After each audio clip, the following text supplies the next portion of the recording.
Welcome to the Positively Joyful Productivity Show, where joy isn't a reward for productivity, it's the secret ingredient.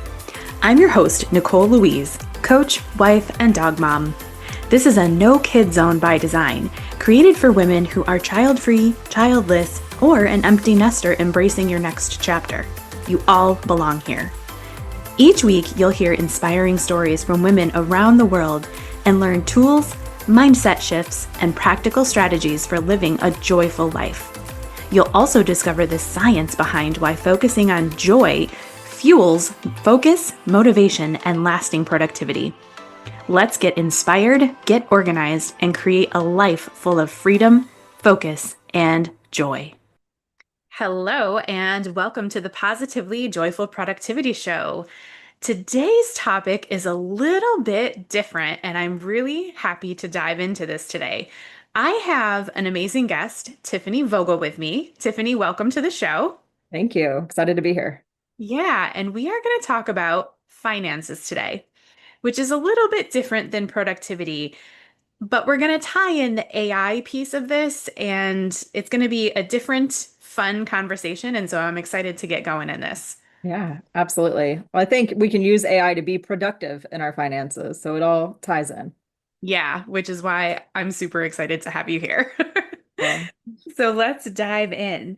So, Tiffany, a lot of us, AI is pretty new and people are kind of just getting comfortable with ChatGPT mostly, or Claude or Copilot, whatever LLM people use. And we use it a lot for like work emails or, different writing prompts, things like that. But how can it actually help us track spending and manage our money day to day? yeah. I think there's a lot of tools out there that use AI in their money management software. So, for example, we use Rocket Money in my house, and it has an AI feature in there that helps auto classify expenses. Hmm. So, there's AI embedded in the tools you're probably already using. But I think we can layer, I'm a ChatGPT person, but I mean, it doesn't matter what you use. I think we can layer that on top of these tools like Rocket Money and or not use those tools at all. Personally, I think those help get you 80% of the way there. And then Hmm. you can use your AI of choice to take it to that next level. So I I have mixed feelings about Dave Ramsey from a personal finance perspective. I think he is great for a lot of people. We're real estate investors, so we have a ton of debt. So like we don't fit in the box that works for his model. But I think his Hmm. envelope system makes so much sense. And we can use our AI to start building our envelopes. So instead of physically having an envelope with cash in it, you could use your AI tool and maybe once a week go download your transactions, upload them into your AI and classify them into your buckets and get a clear picture of where you're overspending or where you could spend a little bit more. And just leveraging that tool to help you really get a clear picture of your finances because the first step in anything is really having a clear picture of where you stand. And once you Hmm. have that, then it's easier to grow from there. Hmm. Okay, that makes sense. And for anyone listening who's not familiar with the envelope tool, what is Yeah, that? absolutely. So Dave Ramsey calls it like your grandma's money management system. And if you're in business, Profit First is a very similar system as well. But it's basically saying, I'm going to take an envelope and label it food. And then I'm going to have one for activities. And you're going to have an envelope for all of your spending categories. And then with Dave Ramsey, you physically put cash in that envelope. And when you go fill up your car with gas, you take money from the gas envelope. And then when that envelope is empty at the end of the month, you're done. And Hmm. I struggle with it because like if you run out of gas, what do you do? Like, Right. but I think it's a great system, at least for awareness, to know where you're spending. And you could use your AI and a credit card, or I guess a debit card if you're following Dave Ramsey's advice, and have that clarity there. Hmm. Okay, so that makes sense. Yeah. So many women avoid budgeting because it feels time consuming and complicated. So, how can AI simplify this process and maybe even make it fun? Yeah, I fun is tough with budgeting. I Another person in the personal finance space that I love is Ramit Sethi, and he is anti-budgets. He is all about a conscious spending plan. And the Okay. idea that he teaches is you spend money on the things that bring you joy. Mhm. We're in a season of young kids, so date night is a necessity. So we make sure that we have the funds for that. And we might not go get a coffee while we're out running errands because it's so important to us to have that date night. So we're making sure that we're intentional with where we're putting the money. Mhm.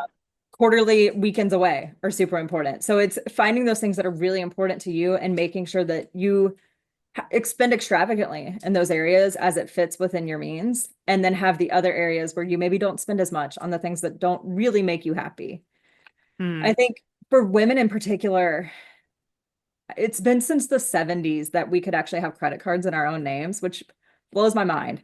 Like my mom was alive when my grandma couldn't get a credit card. Like that just seems bonkers to me. Yeah. I And don't I think I think, knew that. yeah, it Wow. was in the seven. I don't remember the exact year, but you couldn't get a mortgage. You could like women were not bankable in essence. Wow. So I think there's so much of we still continue to outsource our money management and our power to the men in our life, whether it's your dad, your husband, anyone really. Mhm. So I want to say, just as you're leveraging AI, make sure you're not outsourcing to AI at the end of the day for your money management as well. But I think finances can be intimidating because it's Mhm. not something that they teach us in school. Mm-mm. And it's almost like assumed that you know. Yeah. And if you don't know, then you're stupid. And that's not the reality. And I want to empower women to take the control of their finances. And if AI can be a tool in that, like that's even better. Mhm. Yeah, which is why I love speaking with you because, I'm all about empowering women to use AI. You're about empowering women to take control of their finances. So it's a beautiful Absolutely. little marriage we've got here in this conversation. Yeah. And I love that strategy of focusing on things that bring you joy and spending money there because obviously positively joyful productivity, right? Yeah. We focus on joy, and I think that that's so important for women especially because we do tend to put ourselves last and put everybody else first. And so being intentional about that is really important. So thank you for sharing that strategy. I've never heard that, so I imagine somebody else has not either. Absolutely. I have been playing this new money game in my chat as well that I Hmm. got from Abraham Hicks. And it's you play as many days as you want, but you start on day one and you in your pretend bank account have $1,000 Hmm. and you decide how you want to spend it. And for me, it was like clothes. Like it was nothing crazy, but like I'll buy my kids clothes or, take care of the dogs and everyone else, but I'm always last for some reason. So it helped me get clarity on how I would spend my money. But day two, you get $2,000. Day three, you get 3,000. And each day you get another $1,000. So I'm on day 10 right now. So I added $10,000 to my bank. And Hmm. it's interesting to see how I would spend that money and gets me thinking a little bit bigger than I have been. Yeah. Yeah, that's an interesting thing. I like that. Yeah. And it's fun doing it in AI because I can do it on my phone, kind of wherever I'm at. And it's just, it's a fun little like, what would I spend $10,000 on? Right. Knowing that tomorrow I get $11,000. Yeah. So each day you get, so like on day one, you get $1,000 and you Mhm. can spend that. And then on day two, you can spend your $2,000. Yes. That's what I'm And then if understanding. you don't spend your day one money, you can roll it. So Oh, I've been rolling some money. So I'm on day 10, but I have 20,000. okay. So it's kind of fun. Yeah. And so I imagine that that really allows you to look at your beliefs about money and, am I spending it on myself or other people? I Yeah, imagine some of that stuff comes up too, right? absolutely. Yeah, there's been a lot. And I think it's the knowing that tomorrow more money comes has been Yeah. so revolutionary for me. Yeah, that's interesting. Huh. Yeah, Cool. Well, thank you for sharing that. absolutely. And if you want the prompt I use, let me know and I can send it so you can put it in the show notes. Okay, yeah, definitely. I think that would be fun for my listeners to check out and myself. I'm interested Yeah, too. I know. It's fun. Yeah. I also think it's really important to focus on the 20% of stuff that's actually moving the needle in your finances. So Hmm. don't get caught up on the like dollar things. I mean, realistically, food and transportation are our biggest expenses. Yeah. And if you can make shifts there to lighten the load on your budget, that's going to have the biggest needle moving stuff. But I think it's Focusing on the 20% that's driving 80% of the spending is key. Oh, okay. So question. So I've heard the 80/20 in the business world, but what Yeah. does that actually mean in your personal life? Yeah, so the way I would put it is most of your expenses are driven by 20% of the categories. And it's probably even less. I mean, for us, it's our mortgage is our largest expense, and then probably our transportation, like our vehicles, our gas, and then food.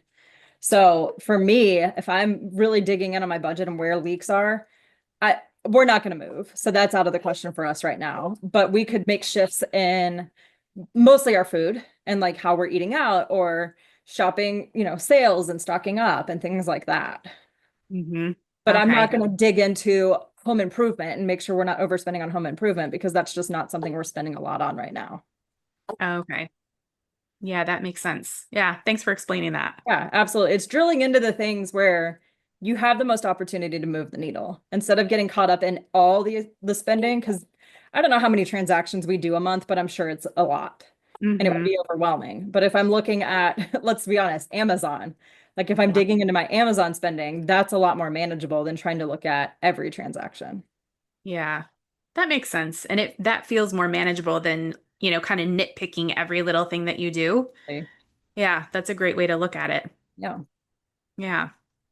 So, what is one simple way that someone could use ChatGPT to spot where their money is leaking every month without setting up a complicated spreadsheet? Yeah, I think if you're using a tool like Rocket Money, that's a great place to start and downloading your transactions. But all the like credit card statements, you can download all those transactions, your bank statement, whatever you need. Put them into ChatGPT and categorize them. And I always like to put in my prompts to ask me clarifying questions if you need to. And Yeah. that way I can help train it to make sure we're doing it right. And just asking, where am I overspending? Or, these are my values. These are the things that are important to me. What Hmm. could I cut in my spending? Because if getting the Starbucks every day on the way to work is important to you and it really brings you joy, great. But for me, when my husband and I were dating, he would stop at Dunkin' Donuts every morning and get a bagel and a coffee. And he wasn't Hmm. getting anything crazy. It was just like a coffee with cream and sugar.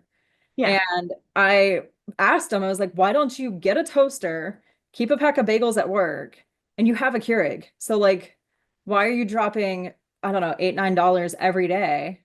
That Hmm. adds up very fast. And you're spending an extra probably 20 minutes in pulling off the road, going through the drive-through and all of that. So it was a waste of time and money for him Yes. versus having that extra 20 minutes of sleep was key. Hmm. And he saved a ton of money. So Yeah. I think it's things like that of if it's actually making you happy, cool, do it. But if it's really just a convenience thing that's not really that convenient, then maybe shift it. Yeah. I need to have that conversation with my husband who does the exact same thing. I mean, it's a bagel and cream cheese. Like we're not talking anything gourmet or complicated to make. Right. Uh, Men. I know, I know. There's also within Rocket Money, it has a tool where you can see like where your subscriptions are. Um, Oh, and that has been illuminating because for the longest time we had Netflix and never watched it. yeah. And they will actually like lower they have a tool where they will call and try to lower your bill for you and they take a Really? percentage of it. So like your cell phone bill, they will call AT&T or whoever you're using and Hmm. negotiate your bill down and then they just take like 20% or something along those lines. Wow. That's interesting. Yeah. Okay, so I was going to circle back to Rocket Money. So Yes. I've heard of it, but can you just explain a little bit about what this tool is? Absolutely. So you link in your bank account info. I think it's through Plaid. It's one of the Mhm. secure portal site things, whatever they're Yeah. called. Syndicators, I don't know. And it consolidates all your info. So you can see how you're spending by category. It tracks your net worth, which I think is super important. That's something we don't normally look at. So it tracks spending, net worth. You can put a budget in there and it'll tell you where you stand to your budget. You can track all your recurring bills. So you know like when that loan payment's coming up or whatever, is regularly happening. Hmm. And it'll categorize all of it for you. So the only stuff I pretty much categorize is like my Venmo and Cash App and things like that. Yeah. Okay. So that makes sense. So I'm learning from you through this conversation. And so I have created a GPT within ChatGPT to kind of like, guide me like, okay, I want to pay down this amount of debt, help me with that plan. So in your opinion, would something like a GPT or would Rocket Money be more beneficial? I think it depends on your level of sophistication in AI. Mm, If you want something that's just kind of, it's the best analogy that comes to mind is like an Android versus a Apple. If you want yeah. to be able to customize it, then go with the GPT, like the Android. If Hmm. you're good with something that's pretty locked in and it's pretty solid, go with Rocket Money, like the Apple. Okay. Yeah, that makes sense. Yeah. Hmm. So you'll have Yeah. more customization abilities. And I'm a spreadsheet junkie. That's what I love doing. So a lot of times I'll export from the tools like Rocket Money and put it into my spreadsheet in a way that works for me. Hmm. So I probably would do better with a GPT. But I think for most people, something like Rocket Money does, it's that 80-20 rule again. It probably does 80% of what you need. So Hmm. let that be good enough. Yeah. Well, and for someone who is very new to AI or very skeptical, Rocket Money is already set up. It's already, ready to go for you. So that might be an easier tool to use, I'm Absolutely. guessing. Yeah. Yeah. I mean, Oh, you literally just log into your bank account through Plaid and you could have it set up within 20 or 30 minutes, depending on how many accounts you have. yeah. So that kind of leads me into the next question that people get really nervous about sharing financial information online. And so, what's the safest way to use AI for tracking spending? And what should we not share with a tool like ChatGPT? Yeah, I mean, it's the obvious stuff like your social security number, account numbers I would not put in. So if you're uploading a statement, don't put the whole statement in. Yeah. Download transactions and upload that as like an Excel or CSV file. Hmm. And I didn't know this, but in researching for our chat today, you can apparently work offline with some AIs and not Mm. have it get uploaded. So that makes it a little bit more secure. I don't know a ton about that, but just something that came up because I use ChatGPT to build out my notes for this call. So Right. makes it so easy. And it consolidates No, all my thoughts and I can just ramble and it makes it sound so coherent. I know. I've done the same thing. I had to write a difficult email to a company recently, and I was like, okay, make me sound smart and not whiny, because I was like really, I was pissed at this company, and I'm Yeah. like, I need to not sound like that, so it made me sound very smart and professional. I'm like, Yeah. thank you so much. I know. It's fantastic. It My is. favorite though is getting a message from someone that has quotes around it and you can tell clearly they copy and pasted from AI. Yes. So I watch don't think that. yeah, I don't think I've received one of those yet, but it's coming, I know. Yeah. Uh, so if someone listening is brand new to both AI and financial tracking, what's the very first step that you would recommend that they take to feel more in control of their money? Yeah, I think it's using a tool like Rocket Money is probably the easiest way. But if Hmm. you want to use a specific AI like ChatGPT, I would take one account and ask for a pattern or insight within that spending and see if there's something that it can pull out. I mean, money is just a tool for us, Yeah. and it shows us like what subconscious patterns we have. And that's where I Mhm. think AI can really help us is having the data is awesome and having it summarized is great, but then it's what do you do with it? And that's where I Mhm. think we can layer in the AI to just give us that lens. And I mean, I personally have a therapy chat in my chat GPT where I'm Mhm. like, I'm upset with my husband or my dog did something that annoyed me or like whatever the situation is. And I go Yeah. and vent there. So my chat has all my stuff. So if Yep. I start talking about like what's, the potential money pattern that's tying to the things happening in my life, ChatGPT can help me do that. Mm. That's pretty significant because it's like it takes our perceptions out of it and it's just strictly the facts. Like, and when we're in it and it's hard to see those patterns. And the GPT is that I'm going to say this and it's going to sound weird because there's a whole conversation around AI bias.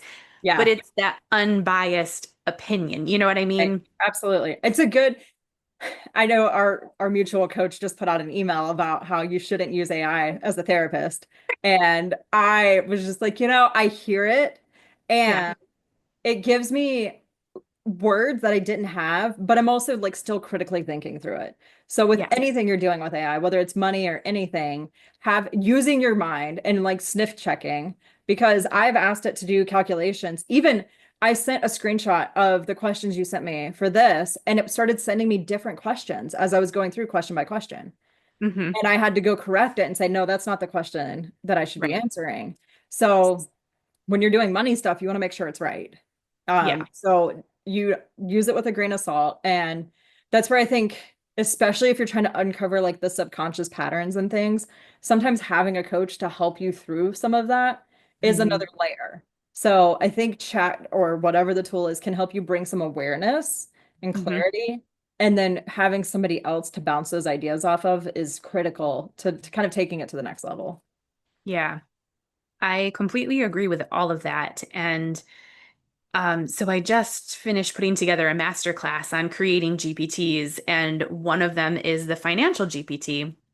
But in there, I caution people, I'm like, this is not the end all be all. Like, you need to talk to a financial advisor before making big decisions. And I think that that goes hand in hand with a therapist too, or a coach. It's a tool. It's not the end all be all, and it is not replacing a human. So Right.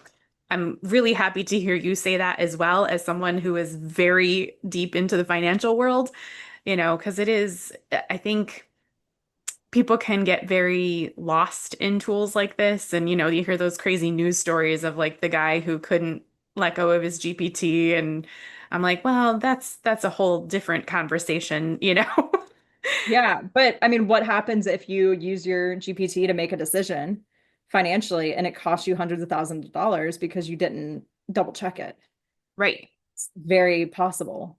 Yeah. So it's, yeah, just having that other layer. It's great for learning in a non-judgmental way, like asking, I'm looking at retirement accounts. What's the difference between a Roth IRA and a traditional? That's a Yeah. great way to use it. And analyzing your finances, definitely. But in my world of working in finance, I make mistakes in my spreadsheets all the time. So I Mhm. always double check that everything totals at the end. Yeah. So taking the total that's in my bank statement and the total that's in the GPT and making sure that it lines up. Hmm.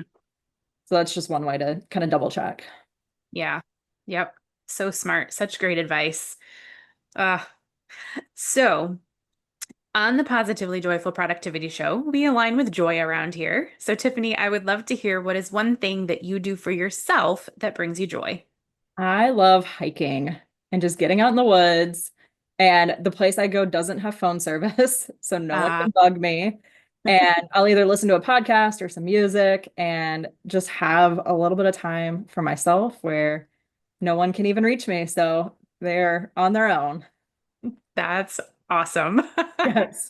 I love that. And Completely unplugged. honestly, the best business ideas or life ideas come to me on those hikes. And Hmm.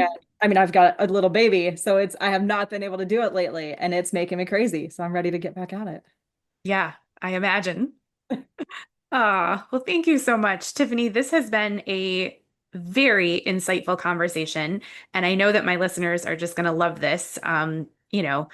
As you and I have talked previously, women in finances is it can be challenging and scary, and you make it accessible and easy for all of us. So thank you for doing what you do.